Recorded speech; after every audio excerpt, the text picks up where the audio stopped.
Exam में आपको आसान सवाल भी मिलेंगे, आपको मीडियम सवाल भी मिलेंगे, आपको हार्ड भी मिलेंगे। लेकिन आपकी प्रैक्टिस की वैरायटी इतनी ज़्यादा होनी चाहिए कि आप पहचान सको कि कौन-सा क्वेश्चन ईज़ी है, कौन-सा मीडियम है, कौन-सा हार्ड। आपको पता होना चाहिए कितना समय लगने वाला है। अगर ज़्यादा लगने वाला है तो आप स्किप करके आगे फटाफट से वो क्वेश्चन्स पहले कर लो जो आपको आते हैं। तो चलो हम स्टार्ट करते हैं। The percentage increase in magnetic field B when the space within a current carrying solenoid is filled with magnesium. है ना? मैग्नीशियम से हमने फिल कर दिया है। बोल रहा परसेंटेज इंक्रीज़ कितना हो जाएगा मैग्नेटिक फील्ड में। और मैग्नेटिक ससेप्टिबिलिटी दे रखी है मैग्नीशियम की 1.2 10⁻⁻5। देखो परसेंटेज अगर आपको किसी का भी अगर परसेंटेज निकालना है, तो वो कैसे होता है, आप उसकी नई वैल्यू ले लो, न्यू वैल्यू। आप उसमें से उसकी पुरानी वैल्यू माइनस कर दो और पुरानी ही वैल्यू से क्या कर दो, डिवाइड कर दो। चेंज देख लो कितना है, पुरानी वैल्यू के रिस्पेक्ट में चेंज देख लो कितना है और 100 से मल्टीप्लाई कर दो तो परसेंटेज में चेंज हो जाता है। तो न्यू वैल्यू आप जब इसको मैग्नीशियम डाल दोगे सोलेनॉइड में, आपने क्या किया, आपने यहाँ पे सोलेनॉइड डाल दिया। अब ये ओवरऑल मिला के एक नया मीडियम बन गया, तो यहाँ का म्यू हो गया। तो जो नया आएगा बी, वो आएगा आपका म्यू इंटू बी, जो आएगा वो आएगा म्यू इंटू एन आई, म्यू एन आई। अब म्यू जो होगा ये नया मीडियम है, माइनस ओल्ड कितना था, तो ओल्ड तो वैक्यूम था, तो वैक्यूम का क्या होता है mu not an I, upon vacuum का कितना था ओल्ड में, ये था म्यू नॉट एन आई। और इसको आप किससे मल्टीप्लाई कर दो, 100 से मल्टीप्लाई करो। तो देखो एन आई तो कैंसिल हो जाएगा, तीनों में ही एन आई है, तो एन आई तो कैंसिल हो जाएगा। ये बचेगा mu M minus mu naught upon mu naught, और ये हो जाएगा 100 से मल्टीप्लाई, है ना। अब म्यू नॉट अगर इसके नीचे जाएगा म्यू एम के नीचे, तो ये आ जाएगा म्यू अपॉन म्यू नॉट, और अगर इसके नीचे जाएगा तो बचेगा कितना 1। ये हो गया 100 से मल्टीप्लाई कर रहे हैं हम। और ये क्या होता है म्यू अपॉन म्यू नॉट, ये हो गया relative permeability mu r minus 1। और रिलेटिव परमेबिलिटी -1 क्या होता है, ये होता है मैग्नेटिक ससेप्टिबिलिटी।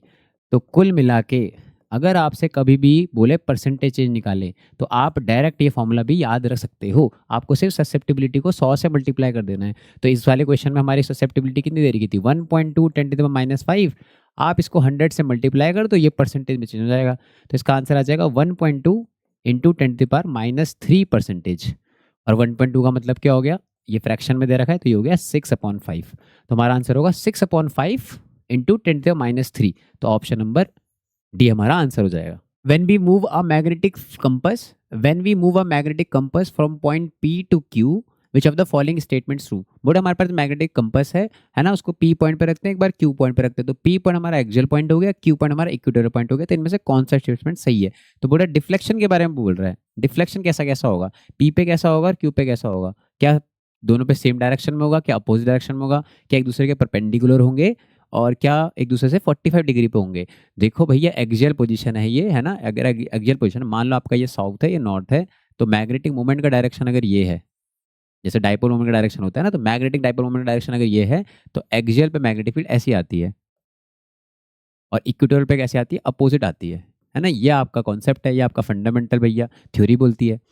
तो जो नीडल होगी वो इस तरफ, तो पी की तरफ इधर को होगी, और क्यू पे की तरफ इधर को होगी। तो इसका सीधे सीधा आंसर क्या हो जाएगा कि पी और क्यू पे जो होगा डायरेक्शन, वो कैसा होगा, अपोजिट डायरेक्शन में होगा। तो ये इसका हो जाएगा answer. A thin bar magnet of length 12 and breadth 2b। तो हमारे पास एक बार मैग्नेट है इस तरीके से, और इसकी जो लेंथ है वो 2l है, लेंथ इसकी 2l है, ब्रेथ इसकी 2b है, और बोल रहे जो इसकी पोल स्ट्रेंथ है ना, पोल की जो स्ट्रेंथ है वो स्मॉल एम है, स्मॉल एम, और मैग्नेटिक मोमेंट कैपिटल एम है, ठीक है। And it is divided into 4 equal parts. इसको 4 इक्वल पार्ट में डिवाइड कर दिया, such that the length and breadth are each part are half of the original magnet. हमने इस तरीके से कट किया कि जो मैग्नेट रहा है ना, वो कैसा हो गया, इसकी लेंथ भी आधी हो गई, ब्रेथ भी आधी हो गई। तो क्या तरीका काटने का, ब्रेथ आधी करने का तरीका क्या है, ऐसे काटना, और लेंथ आधी करने का मतलब क्या हो गया, है ना। ऐसे तो लेंथ सेम रही, लेकिन ब्रेथ आधी आधी हो गई, और लेंथ अगर आपको करनी तो आपको इस तरीके से कट करना पड़ेगा। तो इस तरीके से हो जाएगा। देखो कॉन्सेप्ट क्या है, पहले आप कौन सा समझो। कॉन्सेप्ट ये है कि अगर आपके पास मैग्नेट है ऐसे, नॉर्थ पोल और साउथ पोल, तो आप ऐसे में कितने भी कट मार दो, लेंथ को कितना भी कर दो, लेकिन अगर आप इसकी ब्रेथ नहीं छेड़ रहे हो, क्रॉस सेक्शनल एरिया नहीं छोड़ रहे हो, ये अगर आप ये नहीं छेड़ रहे हो, तो पोल स्ट्रेंथ सेम रहती है, सेम रहती है। तो यहाँ पे अल्टीमेटली हम ब्रेथ को आधा आधा कर रहे हैं ना, तो लेंथ तो कितनी भी काट दो उससे फर्क नहीं पड़ता, लेकिन आप ब्रेथ को आधा कर रहे हो, तो इसलिए जो मैग्नेटिक जो पोल स्ट्रेंथ होगी वो भी क्या होगी, आधी हो जाएगी। इसका आंसर होगा m/2। A magnetic needle suspended parallel to magnetic field requires √3 joule of work to turn it through 60 degree. देखो हमारे पास है ना, यहाँ पे एक मैग्नेटिक फील्ड है ऐसे, इस डायरेक्शन में मैग्नेटिक फील्ड है ऐसे, ये हमारी मैग्नेटिक फील्ड हो गई, और यहाँ पे कोई तो नीडल है ऐसे, ऐसे नीडल रखी है ना, ये नीडल हो गई, है ना, नीडल मतलब हो गई ये साउथ हो गया, ये नॉर्थ हो गया ऐसे। तो बोर्डा शुरू में तो ये पैरेलल रखी थी, मतलब थीटा कितना है 0 डिग्री है इस तरीके से। बोर्डा इसको रोटेट करा हमने, कैसे करा, ऐसा करा कि 60 डिग्री बन गया यहाँ पे। तो ये मैग्नेट अभी आपको ऐसा दिख रहा है, थोड़ी देर बाद ये ऐसा कुछ दिखेगा, ये साउथ हो गया, ये नॉर्थ हो गया, पर ये कितना एंगल घुमाया हमने इसको, 60 डिग्री घुमा दिया, तो ये एंगल कितना हो गया 60 डिग्री। तो थीटा इनिशियल हमारा 0 डिग्री है, थीटा फाइनल हमारा कितना हो जाएगा, ये हमारा 60 डिग्री हो जाएगा। बोल रहा इसमें जो वर्क लगता है वो √3 जूल है। तो हमारा वर्क का जो फॉर्मूला होता है या पोटेंशियल एनर्जी का जो फॉर्मूला होता है वो होता है मैग्नेटिक मोमेंट कितना है, मैग्नेटिक फील्ड कितनी है, और cos theta initial minus cos theta final. तो बोल रहा है ये √3 है, तो इसकी वैल्यू √3 दे रखी है, तो एम बी और कॉस इनिशियल हो गया कॉस 0 डिग्री, और कॉस फाइनल हो गया कॉस 60 डिग्री। तो ये वैल्यू जो आ गई, ये आ गया एम बी, कॉस 0 होता है 1 और कॉस 60 कितना होता है 1/2, यानी कि जो एम बी बाई टू है, एम बी बाई टू है उसकी वैल्यू √3 है।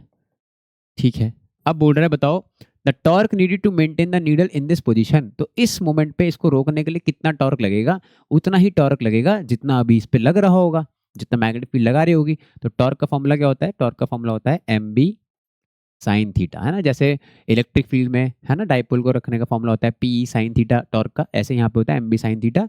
तो टॉर्क लगेगा एम बी, और साइन कितना, थीटा कितना है 60 डिग्री, और साइन 60 डिग्री कितना होता है √3/2।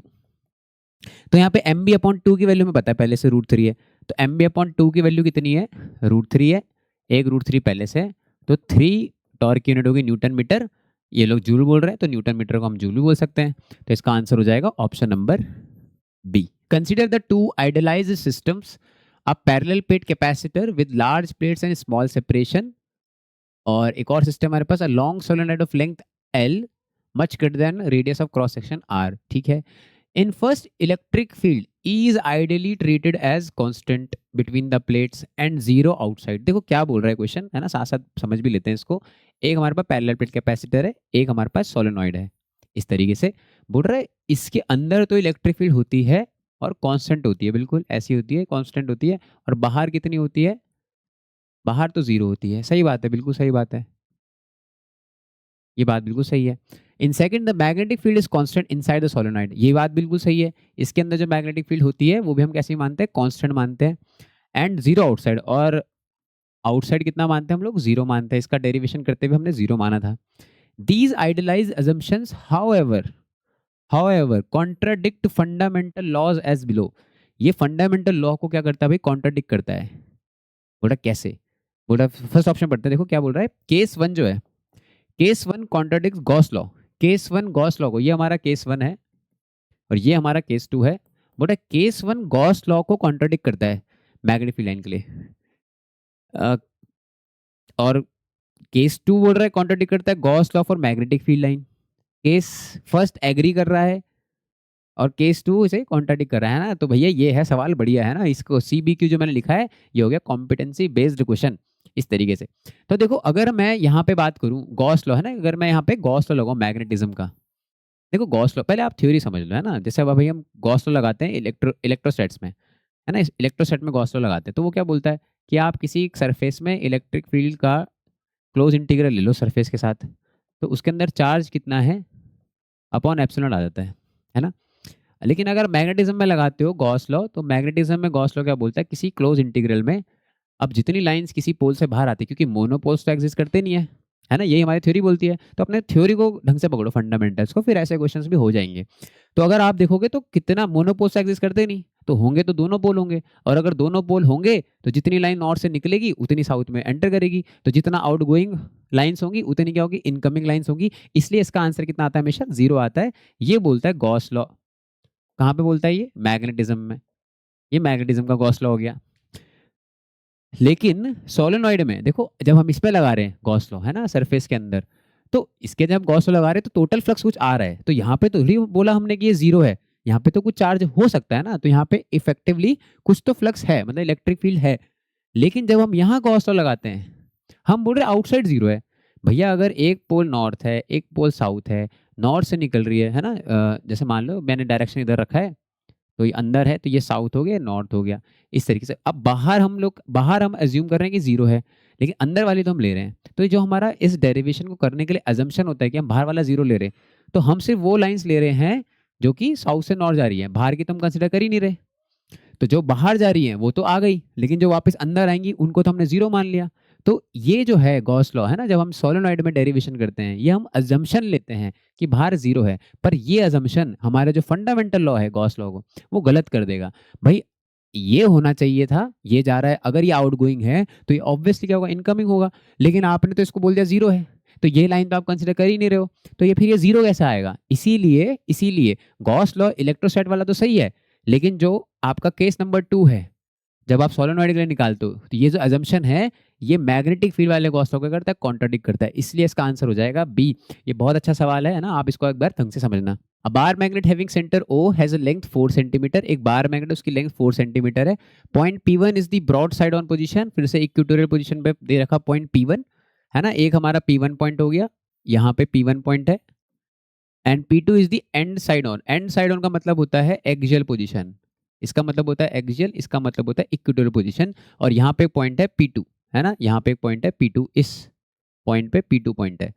बोला दोनों का जो डिस्टेंस है इनके सेंटर से, यहाँ पे O है इसका सेंटर, ये डिस्टेंस भी कितना है 10 मीटर है, और ये डिस्टेंस भी कितना है 10 मीटर है, ये मीटर में है, और इसकी लेंथ कितनी है, ये सेंटीमीटर में है, और सेंटीमीटर, तो ये डिस्टेंस बहुत बड़ा है ना, मीटर और सेंटीमीटर में मीटर बहुत बड़ा हो गया है। तो ratio of magnetic intensity B1 at P1, बोल रहा है यहाँ पे इंटेंसिटी B1 है और P2 पे कितनी है, B2 है, तो बताओ इनका रेशियो क्या होगा। तो ये डेटा जो इतना सारा दे रखा है, ये डेटा से भी मैं इतना बता रहा है कि ये पॉइंट जो है बहुत दूर है ना, तो आप शॉर्ट इसे डाइपोल की तरह मान सकते हो। शॉर्ट डाइपोल हो गया, तो एक्सियल जो होता है ना, एक्सियल जो होता है वो ट्वाइस होता है इक्वेटोरियल का, इक्वेटोरियल पोजीशन पे है ना, जैसे हमारे इलेक्ट्रिक फील्ड में होता है कि शॉर्ट डाइपोल के लिए एक्सियल जो होता है वो इक्वेटोरियल का ट्वाइस होता है। तो एक्सियल वाले को क्या बोल रहे हैं ये लोग, एक्सियल वाले को ये लोग 2 बोल रहे हैं, एक्सियल वाले को ये 2 बोल रहे हैं, तो B2 2, और इक्वेटोरियल वाले को क्या बोल रहे हैं, ये 1 बोल रहे हैं, तो ये है। तो B1 अपॉन B2 कितना आ रहा है ना, B1 अपॉन B2 कितना आ रहा है, 1/2, 1/2, तो हमारा आंसर क्या हो जाएगा, बी ऑप्शन। तो डेटा बहुत सारा दिया है, लेकिन सिर्फ इक्वेटोरियल एक्सियल पॉइंट का रेशियो पूछ रहा है। क्योंकि आप लोग बहुत प्यार दिखा रहे हो मेरी वीडियोस को, कमेंट्स पढ़ के मुझे बहुत अच्छा लग रहा है, बहुत मजा आ रहा है कि सबको समझ आ रहा है, सबको फिजिक्स इजी लग रही है, बहुत मजा आ रहा है। तो एक सब्जेक्टिव क्वेश्चन मैंने एमसीक्यू सीरीज में भी ले लिया, बाद में सब्जेक्टिव सीरीज तो अलग से आएगी। तो क्वेश्चन कर लेते हैं आला, a solid has a core of material relative permeability 200, तो रिलेटिव परमेबिलिटी कितनी दे रखी है, 200। देखो अगर आपको रिलेटिव परमेबिलिटी दे रखा हो तो आप ससेप्टिबिलिटी भी निकाल सकते हो, मतलब इनमें से कोई भी एक दे रखा हो ना तो दूसरा निकल जाएगा, क्यों, क्योंकि ये इससे एक ज्यादा होता है, तो ये 199 हो गया, तो हमें दोनों की वैल्यू पता होती है। The windings of a solenoid are insulated from the core and carry a current of 1 ampere, तो करंट जो है वो 1 एम्पियर है, ठीक है। एक ये वैल्यू पता है हमें, एक ये वैल्यू पता है, ये तो हमने निकाल ली बस इस तरीके से। If the number of turns is 2000 पर मीटर, तो पर यूनिट लेंथ पे कितने टर्न्स है, ये स्मॉल n की वैल्यू हो गई, ये दे रखा है 2000, इसकी यूनिट होती है पर मीटर, 2000 पर मीटर, ये हमें इसका दे रखा है। बोल रहे मैग्नेटिक इंटेंसिटी बताओ, तो मैग्नेटिक इंटेंसिटी किसको बोलते हैं भाई, हम इसको हम बोलते हैं एच, एच निकालने को बोल रहा है मैग्नेटिक फील्ड निकालनी है, इसको हम कैपिटल बी बोलते हैं। मैग्नेटाइजेशन मतलब इंटेंसिटी ऑफ मैग्नेटाइजेशन मतलब आई, है ना, कई लोग इसको कैपिटल एम भी बोलते हैं, लेकिन मैं इसको ये बोलना पसंद करता हूँ क्योंकि मैग्नेटिक मूवमेंट को भी हम कैपिटल एम बोलते हैं, तो जो अगर कैपिटल एम बोलता होगा तो मैंने लिख दिया यहाँ पे, लेकिन इंटेंसिटी ऑफ मैग्नेटाइजेशन इसका मतलब। तो फर्स्ट निकालते हैं ए पार्ट, ए पार्ट क्या है हमारा, ए पार्ट है मैग्नेटिक इंटेंसिटी, तो एच का फॉर्मूला क्या हो गया, एच होता है हमारा म्यू, एच का फॉर्मूला होता है एन इंटू आई, है ना, एन इंटू आई डायरेक्ट फॉर्मूला होता है इसका। एन क्या हो गया भाई 2000, करंट है 1, तो ये आ गया सीधे सीधे कितना 2000, है ना, एम्पियर पर मीटर, ये इसकी यूनिट होती है। एच की वैल्यू इतनी आ गई। बी ऑप्शन, और सॉरी बी पार्ट क्या है, मैग्नेटिक फील्ड, तो मैग्नेटिक फील्ड क्या होती है, मैग्नेटिक फील्ड चलो इसको अलग कलर से दिखा देते हैं, बी की जो वैल्यू होती है ये होती है mu into H, mu into H, और म्यू क्या होता है आपका, ये होता है, ये किसी मीडियम का है ना, जो आपने अंदर डाला जो नया मीडियम बन गया, तो ये अगर आप लिखोगे तो मीडियम का कैसा आता है, परमेबिलिटी, वैक्यूम के साथ मल्टीप्लाई कर दो क्या, रिलेटिव परमेबिलिटी, ये मल्टीप्लाई कर दो, तो ये हो गई म्यू की वैल्यू, और यहाँ लिख दिया मैंने एच। तो म्यू नॉट कितना होता है, तो म्यू नॉट अपॉन 4 पाई की वैल्यू देखो, म्यू नॉट अपॉन 4 पाई की वैल्यू तो 10⁻⁻7 होती है, तो म्यू नॉट की वैल्यू कितनी हो जाएगी 4 पाई 10⁻⁷ है ना। तो कई बार हमें म्यू नॉट भी लिखा होता है, तो म्यू नॉट आप ध्यान रखना इस तरीके से 4 पाई 10⁻⁷ हो गया इसकी वैल्यू। और म्यू आर की वैल्यू कितनी दे रखी है, ये है हमारे 200, और एच की वैल्यू हमने कितनी निकाली 2000, मतलब 2 × 10⁻³ है ना। तो ये वैल्यू हम अगर सॉल्व करेंगे तो हमारा बी आ जाएगा, है ना। तो ये मैं आपके लिए छोड़ देता हूँ भाई, एम्पीरोमीटर, या निकाल लें, चलो निकाल लेते हैं। 4 × 2 = 8, 8 × 2 = 16, ये आ गया 16 पाई इंटू 10⁻⁷, और 3, और यहाँ से आ गया 5 और 2, ये हो गया 3 और 2 5, और -2 10⁻⁻², और पाई की वैल्यू रख देंगे आप 16 × 3.14 है ना 10⁻²। तो आप ये कर सकते हो, है ना, एम्पेयर पर, एम्पेयर, सॉरी ये तो टेस्ला है ना, मैग्नेटिक फील्ड है तो ये तो टेस्ला है, ये तो हो गया हमारी क्या टेस्ला, ये होगी टेस्ला मैग्नेटिक फील्ड। सी क्या है, इंटेंसिटी ऑफ मैग्नेटाइजेशन। तो इंटेंसिटी ऑफ मैग्नेटाइजेशन कैसे निकाले, तो अगर आपके पास एच आ गया, अगर आपके पास एच आ गया है, तो जो ससेप्टिबिलिटी होता है, ससेप्टिबिलिटी, ये क्या होता है कि आपने लगाई कितनी थी, है ना, एच आपने लगाई की थी, और इसके अंदर इंटेंसिटी मैग्नेटाइजेशन कितना आया था, ये होता है इसका फॉर्मूला। तो आई कितना हो जाएगा, ये हो जाएगा काई एम इंटू एच। तो ये कितना है, तो आपके पास म्यू आर तो था ही, तो इसमें से एक कम कर देंगे तो ये आ जाएगा। तो 199 इंटू एच की वैल्यू कितनी है 2000, 2088 इंटू 10⁻³ है ना। इसको चाहो तो आप लोग साइंटिफिक नोटेशन में भी लिख सकते हो, इतने एम्पियर पर मीटर। तो ये हो जाएगा इसका answer. A solenoid of 1200 turns is wound uniformly in a single layer on a glass tube of length 2 metre and diameter 0.2 metre. देखो हमारे पास सोलेनॉइड के जो टर्न्स है, नंबर ऑफ टर्न्स, ये हमें 1200 दिए हैं, 1200 टर्न्स है, और जो हमारी लेंथ है वो हमारी 2 मीटर है। तो देखो हमें number of turns per unit length तो चाहिए होता है ना, तो हम इसको निकाल लेंगे। तो ये आता है नंबर ऑफ टर्न्स अपॉन उसकी लेंथ। तो कितना टर्न्स है भाई, 1200 टर्न्स है, और 2 लेंथ है 2 मीटर, तो ये आ गया 600 पर मीटर। 600 पर मीटर तो आ गया number of turns per unit length. क्या बोल रहा है, the magnetic intensity at the centre of the solenoid when us current of 2 ampere. अगर करंट 2 एम्पेयर है तो बताओ इंटेंसिटी कितनी आएगी। देखो यूनिट यूनिट देख के आपको पता चल जाएगा क्या पूछ रहा है। ये आपसे एच पूछ रहा है, एच की वैल्यू पूछ रहा है। तो एच का फॉर्मूला क्या होता है, एच होता है सिंपल एन आई, है ना। ये डायमीटर पता नहीं क्यों दिया है, इसकी हमें कोई जरूरत नहीं है। एन कितना दिया है 600, और करंट कितना है 2 एम्पेयर, तो इसका आंसर आ जाएगा 1200। यानी आप बोल सकते हो 1.2 इंटू 10⁻³ एम्पियर पर मीटर। तो हमारा ऑप्शन नंबर क्या हो जाएगा, सी हो जाएगा। One of the following substances having the tendency to move from a stronger region to the weaker region of the magnetic field.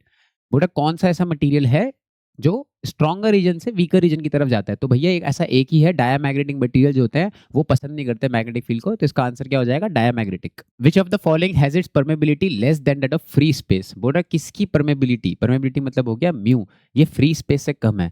Free space से कम है तो जो रिलेटिव आएगा वो 1 से छोटा आएगा। बोल रहा है म्यू आर जो है वो 1 से छोटा किसके लिए होगा। तो देखो म्यू आर जो होता है ना, एक है हमारे पास डाया, एक है पैरा, एक है फेरो। तो इसका म्यू 1 से थोड़ा छोटा आता है, इसका 1 से थोड़ा सा बड़ा आता है, ऐसा दिखता है 1 पॉइंट समथिंग लिखा होता है 1.3 1.4। और फेरो का तो बहुत बड़ा आता है ना, बहुत बड़ा आता है 1 से। तो कॉपर है हमारा, कॉपर हमारा डाया होता है, तो बस इसका आंसर क्या हो जाएगा, डाया हो जाएगा।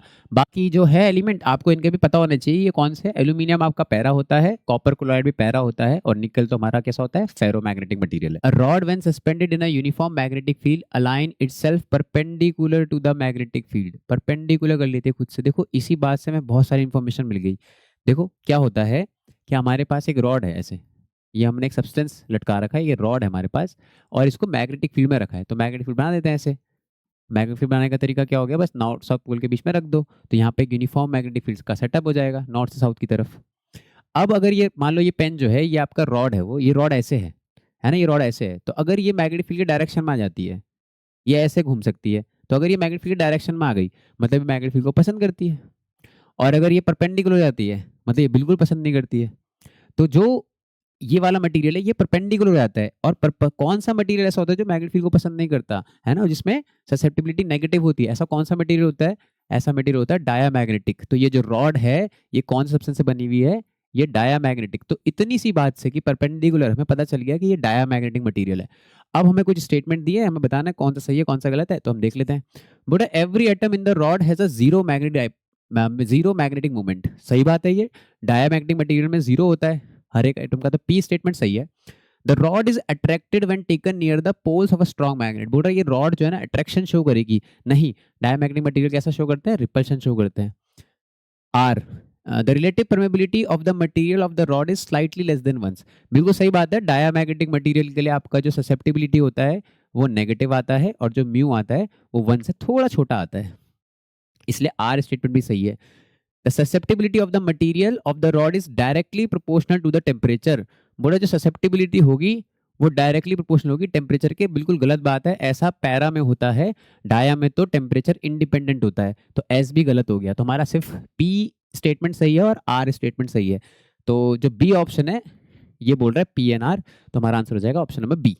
अ bar magnet has a length 8 centimetre, the magnetic field at a point at a distance 3 centimetre from the center in broad side on position। देखो हमारे पास एक बार मैग्नेट है जिसकी लेंथ 8 सेंटीमीटर है, तो मैं यहाँ पे बार मैग्नेट ले लेता हूँ ऐसे, और इसकी जो लेंथ है वो 8 सेंटीमीटर है, तो लेंथ भी ड्रॉ कर देते हैं साथ साथ। ये जो टोटल लेंथ है इसकी, ये हमारी 8 सेंटीमीटर है, ये हमारी 8 सेंटीमीटर है। और उसके बाद बोला ब्रॉड साइड, ब्रॉड साइड का मतलब होगा इक्वेटोरियल पोजीशन पे, मतलब जो हमारा पॉइंट है वो इक्वेटोरियल पॉइंट पे, मतलब इधर कहीं होगा टॉप पे, और ये जो है पॉइंट ये 3 सेंटीमीटर दूर है, तो ये हमारा एक्स का काम करेगा, और ये हमारा क्या है, ये हमारा 2L का काम करेगा, या आप 2A बोलते हो तो 2A भी बोल सकते हो आप, 2A का काम करेगा, है ना। ये हमारा नॉर्थ पोल ले लो आप, ये साउथ पोल ले लो, तो कोई सा भी ले सकते हो आप पोल।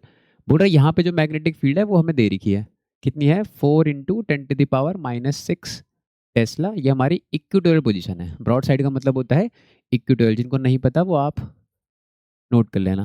तो बोल रहा है पोल स्ट्रेंथ कितनी है, तो हमें एम की वैल्यू निकालनी है ना, पोल स्ट्रेंथ का मतलब क्या हो गया, स्मॉल एम, ये हमें निकालना है। तो देखो यहाँ पे जो एक्स है वो इसके हाफ के आसपास का ही है ना, 8 सेंटीमीटर 3 सेंटीमीटर कंपेरेबल है, तो आप यहाँ पे अप्रॉक्सीमेट फॉर्मूला यूज़ नहीं करोगे, आप डायरेक्ट फॉर्मूला यूज़ करोगे, जिसका मेन फॉर्मूला है, उसका फॉर्मूला क्या होता है, म्यू नॉट अपॉन, पहले तो कांस्टेंट आएगा मैग्नेटिक फील्ड वाला कांस्टेंट, म्यू नॉट अपॉन 4 पाई, और यहाँ पे आता है एम, कैपिटल है मैग्नेटिक मोमेंट, पर अभी उसकी जरूरत नहीं है, तो एम इंटू 2L लिख दिया मैंने उसकी जगह पे, है ना, हमें m निकालना है तो m यूज़ करेंगे, अपॉन यहाँ पे आता है इस लेंथ का आधा, मतलब a स्क्वायर, प्लस इस डिस्टेंस का स्क्वायर आता है, और इसकी पावर 3/2 आती है, यहाँ पे पावर 3/2, बस अब वैल्यू पुट करनी है, वैल्यू पुट सब्स्टिट्यूट कर देते हैं, तो b की वैल्यू कितनी है, 4 × 10⁻⁻⁶, इस कांस्टेंट की वैल्यू होती है 10⁻⁻7, और m हमें निकालना है, और 2L कितना है, 2L है 8 सेंटीमीटर, मतलब 8 × 10⁻², सेंटीमीटर को मीटर में करना ना भूलना। a का मतलब क्या हो गया, a का मतलब इसका आधा हो गया, तो 4 × 10⁻² इसका स्क्वायर, प्लस x का स्क्वायर 3 सेंटीमीटर, मतलब 3 × 10⁻² इसका स्क्वायर, और इस पूरे का पावर 3/2। तो लग रहा है मुश्किल, लेकिन हो जाएगा। कैसे हो जाएगा, देखो ये 4 का स्क्वायर और 3 का स्क्वायर है, तो 4 का स्क्वायर और 3 का स्क्वायर 5 का स्क्वायर बनता है, ये पाइथागोरस ट्रिपलेट है, तो इसका स्क्वायर क्या बनेगा, ये 5 बन जाएगा, और इसके पीछे क्या लिखा हुआ है 10⁻², तो ये इसका स्क्वायर बन जाएगा बस, और क्योंकि स्क्वायर बना तो ये इससे कट जाएगा, तो इस वैल्यू का क्यूब लिखा है नीचे, तो इसको इधर भेज देते हैं। बाकी ये कुछ कैंसिल हो रहा है, देखो हाँ हो रहा है, ये 4 2 हो गया, ये इधर जाएगा तो यहाँ पे 10 बचेगा, तो ये वैल्यू इधर जा रही है, ये वैल्यू नीचे आ रही है, और ये भी इसके साथ हो जाएगा, तो ये बन जाएगा 10⁻³ बन जाएगा। तो कुल मिला के जो आया हमारा m, तो क्या क्या चला गया भाई, देखो यहाँ से तो m बचा, ये 2 बचा, और ये फैक्टर तो इसका क्यूब उधर जा रहा है, और ये बचा है बस। तो m की वैल्यू कितनी आ रही है, m की वैल्यू आ रही है, ये फैक्टर उधर जाएगा, तो 10⁻³ पहले से है वहाँ पे, और इसका क्यूब तो 5 का क्यूब, और 10⁻² का क्यूब, मतलब -6 अपॉन, में क्या है, सिर्फ 2 है, एक 2 है, तो 2 तो भैया इसको 10³ है ना ये, तो इसको 500 कर देते हैं बस, है ना, 1000 को डिवाइड कर देना है 2 से, तो कितना आ गया ये, m की वैल्यू आ गई 5⁻4 हो गया ये, 5⁻4, 5⁻4 मतलब 25 का स्क्वायर, ये हो गया 625 इंटू 10⁻⁻6 पहले से था, और ये भी है, तो ये आ गया -4, तो m की वैल्यू आ रही है, आप अगर यहाँ पे पॉइंट लगा दोगे तो यहाँ पे 2 कम कर देंगे बस, -2, तो ये आ गया इतना, है ना, एम्पियर मीटर, इतना एम्पियर मीटर। तो हमारा ये कौन सा ऑप्शन हो गया, ऑप्शन नंबर ए। 2024 का ये सवाल है, which of the following pairs is that of a paramagnetic materials, बोला कौन सा पेयर जो है वो पैरामैग्नेटिक मटेरियल्स का है। तो आपको एग्जांपल थोड़े याद होने चाहिए इसके लिए।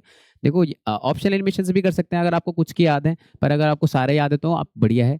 निकल कोबाल्ट ये दोनों तो भैया फेरोमैग्नेटिक है, आयरन इसमें फेरोमैग्नेटिक है ना, आपको कुछ तो याद होंगे। सोडियम क्या हो गया, ये पैरामैग्नेटिक होता है। कैल्शियम भी पैरामैग्नेटिक होता है। लेड आपका डायामैग्नेटिक होता है। कॉपर आपका डायामैग्नेटिक होता है। एल्यूमिनियम का पैरामैग्नेटिक। तो इस तरीके से तो आपके जो दो ऑप्शन है ना, सिर्फ सोडियम और कैल्शियम, एक ही ऐसा ऑप्शन है जिसमें दोनों पैरामैग्नेटिक है, इसलिए हमारा जो आंसर हो जाएगा वो ऑप्शन नंबर बी हो जाएगा। Two blocks of different materials are placed in a uniform magnetic field. दो ब्लॉक्स है हमारे पास है ना, अलग अलग मटेरियल के, इन्हें मैग्नेटिक फील्ड में रखा है और मैग्नेटिक फील्ड लाइन ड्रॉ करके दे रखी है। ये हमारा ब्लॉक 1 हो गया, इसके लिए फिगर 1 है, और ये हमारा ब्लॉक 2 है, इसके लिए फिगर 2 है। बोला identify the suitable values of relative permeability and magnetic susceptibility. इन दोनों की हमें वैल्यू बतानी कितनी कितनी होगी। तो देखो अगर ऐसा हो रहा है, ये लाइंस रिपेल हो रही है, अगर रिपेल हो रही है तो ये हमारा मटेरियल कैसा है, डायामैग्नेटिक मटेरियल है, और ये सारी लाइंस को अपनी तरफ अट्रैक्ट कर रहा है, स्ट्रांगली अट्रैक्ट कर रहा है, तो हमारा ये फेरोमैग्नेटिक मटेरियल हो गया। अब अगर फेरोमैग्नेटिक डायामैग्नेटिक मटेरियल हो गया तो इसकी ससेप्टिबिलिटी नेगेटिव होती है, और इसका जो म्यू आर होता है वो 1 से थोड़ा छोटा होता है। तो मतलब आप लगा लो 1 से और 0 के बीच में होता है, 1 से थोड़ा छोटा होता है। फेरोमैग्नेटिक की दोनों वैल्यूज 1 से बहुत ज़्यादा बड़ी होती हैं। अब ऑप्शन के थ्रू चल लेते हैं। जो फर्स्ट वाला है, फर्स्ट वाले का जो डायामैग्नेटिक है ना, फर्स्ट वाले के लिए जो डायामैग्नेटिक है नेगेटिव होना चाहिए। तो एक यहाँ नेगेटिव दिख रहा है, एक यहाँ नेगेटिव दिख रहा है, और स्लाइटली लेस देन 1 भी यहीं दिख रहा है। तो बस यही हमारा ऑप्शन हो जाएगा एलिमिनेशन से, है ना। बाकी देखो सेकंड के लिए म्यू आर 1 से बड़ा है, बिल्कुल म्यू आर 1 से बड़ा है, और ये तो होता ही पॉजिटिव है। और फर्स्ट वाले के लिए क्या, डायामैग्नेटिक, तो म्यू 1 से थोड़ा छोटा है और ससेप्टिबिलिटी नेगेटिव है, तो ये ऑप्शन सेटिस्फाई कर रहा है बिल्कुल, तो option number D. A bar magnet has magnetic dipole moment m, its initial position is parallel to the direction of uniform magnetic field b। बोला हमारे पास एक बार मैग्नेट है और इसका जो डाइपोल मोमेंट है, डाइपोल मोमेंट अगर बोल रहा है दोनों पैरेलल हैं, इसका मतलब साउथ पोल यहाँ होगा, नॉर्थ यहाँ होगा, क्योंकि जो मैग्नेटिक डाइपोल है ना, डाइपोल मोमेंट का डायरेक्शन होता है वो किस डायरेक्शन में होता है, साउथ से नॉर्थ की तरफ। तो ये होता है एम का डायरेक्शन, ये एम का डायरेक्शन है, और हमारी जो मैग्नेटिक फील्ड का डायरेक्शन है वो भी इधर है, दोनों सेम डायरेक्शन में, इस पोजीशन में। इन दिस पोजीशन बोल रहा है, इस पोजीशन में टॉर्क कितना लगेगा, फोर्स कितना लगेगा। भाई देखो नॉर्थ पोल पे फोर्स इधर लगता है और साउथ पोल पे कहाँ लगता है, फोर्स इतना लगता है। तो ये फोर्स तो भैया नेट फोर्स कितना लग रहा है, जीरो, नेट फोर्स जीरो है। बोला टॉर्क कितना लगेगा, तो ये टॉर्क भी कहाँ लग पाएगा, क्योंकि भैया सेम पोजीशन है तो स्टेबल पोजीशन है ये, टॉर्क भी कितना लगेगा, जीरो, टॉर्क भी जीरो है, फोर्स भी जीरो है, इसलिए आंसर क्या हो जाएगा, 0 एंड 0। देखो टॉर्क अगर तभी लग सकता है जब फोर्सेस का लाइन ऑफ एक्शन में कुछ डिस्टेंस हो, मतलब ये थोड़ा सा ऐसा होता, फोर्सेस की लाइन ऑफ एक्शन में कुछ डिस्टेंस होना चाहिए परपेंडिकुलर, अदरवाइज टॉर्क भी जीरो है और फोर्स भी जीरो है। फोर्स तो जीरो होता ही होता है, torque theta equal to 0 degree पे भी होता है जीरो, और 180 डिग्री पे भी जीरो होता है, तो इसका आंसर हो जाएगा C. A material is pushed out when placed in a uniform magnetic field. बोल रहा है एक मटेरियल है वो बाहर आ जाता है अगर उसे मैग्नेटिक फील्ड में रखते हैं, तो वो मटेरियल कैसा है, नॉन मैग्नेटिक है, डायामैग्नेटिक है, पैरामैग्नेटिक है कि फेरोमैग्नेटिक है। तो एक ही ऐसा मटेरियल है जो मैग्नेटिक फील्ड को पसंद नहीं करता है, कौन सा है, डायामैग्नेटिक मटेरियल। ये दूर भागते हैं, है ना, ये पसंद नहीं करते मैग्नेटिक फील्ड को, तो ये हो जाएगा हमारा इसका answer. The relative permeability of substance x is slightly less than unity. बोल रहा है एक एक्स है सब्सटेंस जिसकी रिलेटिव परमेबिलिटी, रिलेटिव परमेबिलिटी का मतलब हो गया म्यू आर, ये 1 से थोड़ा सा छोटा है, okay, and that of substance wise slightly more than unity. तो देखो आप इसको कैसे याद रखो, या तो आपको ससेप्टिबिलिटी याद हो, है ना, तो डायामैग्नेटिक मटेरियल जो होता है इसकी ससेप्टिबिलिटी नेगेटिव होती है, पैरा की जो होती है वो ससेप्टिबिलिटी इसकी पॉजिटिव होती है, 0 पॉइंट समथिंग होती है, और जो फेरोमैग्नेटिक होते हैं इनकी ससेप्टिबिलिटी बहुत ज़्यादा होती है ना, बहुत ज़्यादा होती है, मतलब बहुत 1 से बहुत ज़्यादा बड़ी होती है। तो अगर इसकी डेरिवेटिव ये है तो म्यू आर और इसमें ये रिलेशन होता है, म्यू जो होता है वो इसमें ऐड हो जाता है, तो डायामैग्नेटिक अगर आप निकालोगे, अगर डायामैग्नेटिक आप म्यू निकालोगे तो इसका म्यू क्या आएगा, ये नेगेटिव है, तो 1 जैसे मान लो नेगेटिव है तो -0.3 है, आप इसमें 1 ऐड भी कर दोगे तो ये नंबर 1 से छोटा ही रहेगा, तो इसकी जो परमेबिलिटी होती है वो 1 से छोटी आती है, 1 से थोड़ी छोटी आती है, ये पहले से ही बड़ा है तो ये पहले से ही +0.3 है, तो इसमें अगर ऐड करोगे तो ये 1 सम, ये क्या होता है, इसकी जो परमेबिलिटी होती है ये 1 पॉइंट समथिंग होती है ना, 1 पॉइंट समथिंग होती है, स्लाइटली बड़ी होती है 1 से, इस तरीके से, और इसकी तो बहुत बड़ी होती है ना, अगर ये खुद ही इतना 1 से बड़ा है तो ये तो बहुत बड़ी आएगी। तो जो एक्स है बोल रहा है इसकी 1 से थोड़ी छोटी है, तो 1 से छोटा क्या होता है, डायामैग्नेटिक मटेरियल होता है ना, तो वाई एक्स वाला क्या हो गया, डायामैग्नेटिक हो गया, और वाई जो हो गया हमारा क्या हो गया, ये पैरामैग्नेटिक हो गया।